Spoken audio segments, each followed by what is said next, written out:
52 ଗ୍ରାମ ଧଳା ଜହର ଜବତ 3 ଗିରଫ। ସମଗ୍ର ଯାଜପୁର ଜିଲ୍ଲା ଧଳା ଜହର ବେପାରୀମାନଙ୍କ ଭୂସ୍ୱର୍ଗ ପାଲଟିଛି।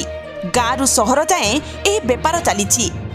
ଅବକାରୀ ବିଭାଗ ଓ ପୋଲିସ ଧଳା ବେପାରୀମାନଙ୍କୁ ଧରୁଥିଲେ ମଧ୍ୟ ଏହି କାରବାର ବୃଦ୍ଧି ପାଉଛି।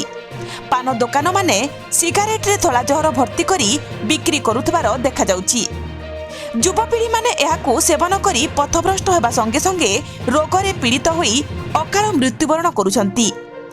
ଯାଜପୁର ଟାଉନ, ଯାଜପୁର ରୋଡ, କଳିଙ୍ଗ ନଗର, ଚଣ୍ଡିଖୋଲ, ଜାରକା ଓ ଛତିଆ ଅଞ୍ଚଳରେ ବହୁଳ ଭାବରେ ବିକ୍ରି ହେଉଛି। ଯାଜପୁର ଅବକାରୀ ବିଭାଗ ପକ୍ଷରୁ ଯାଜପୁର ସହରର ବଲ୍ଲଭୀ ଘାଟ ନିକଟରୁ ଧଳା ଜହର ସହ 3 ଜଣଙ୍କୁ କାବୁ କରାଯାଇଛି। ପେଟ୍ରୋଲିଂ ସମୟରେ ଯୁବକ 3 ଜଣ ଦୌଡ଼ି ପଳାଉଥିବା ବେଳେ ଟିମ୍ ଗୋଡ଼ାଇ ଧରିଥିଲେ। ସେମାନଙ୍କ ପାଖରୁ 52 ଗ୍ରାମ ଧଳା ଜହର ଜବତ କରାଯିବା ସହ ସେମାନେ ବ୍ୟବହାର କରୁଥିବା ବାଇକ୍ ବି ଜବତ କରାଯାଇଛି। ଧଳା ଜହରର ଆନୁମାନିକ ମୂଲ୍ୟ 5 ଲକ୍ଷରୁ ଅଧିକା ରହିଛି। ଯାଜପୁର ସହରରେ ଏପରି ଯୁବପିଢ଼ି ଧଳା ଜହର ମାୟାରେ ପଡ଼ି ପଥଭ୍ରଷ୍ଟ ହେଉଛନ୍ତି। ଗିରଫ ଅଭିଯୁକ୍ତମାନଙ୍କ ମଧ୍ୟରୁ 2 ଜଣ ଟାଉନ ଥାନା ଜାଲପୁର ଅଞ୍ଚଳର ହୋଇଥିବା ବେଳେ ଜଣେ ଭଦ୍ରକ ଅଞ୍ଚଳର ବୋଲି ଜଣାପଡ଼ିଛି। ଯାଜପୁରରୁ ଅଭିମନ୍ୟୁ ମିଶ୍ରଙ୍କ ରିପୋର୍ଟ, ଓଡ଼ିଶା ଏକାମ୍ର ଲାଇଭ୍।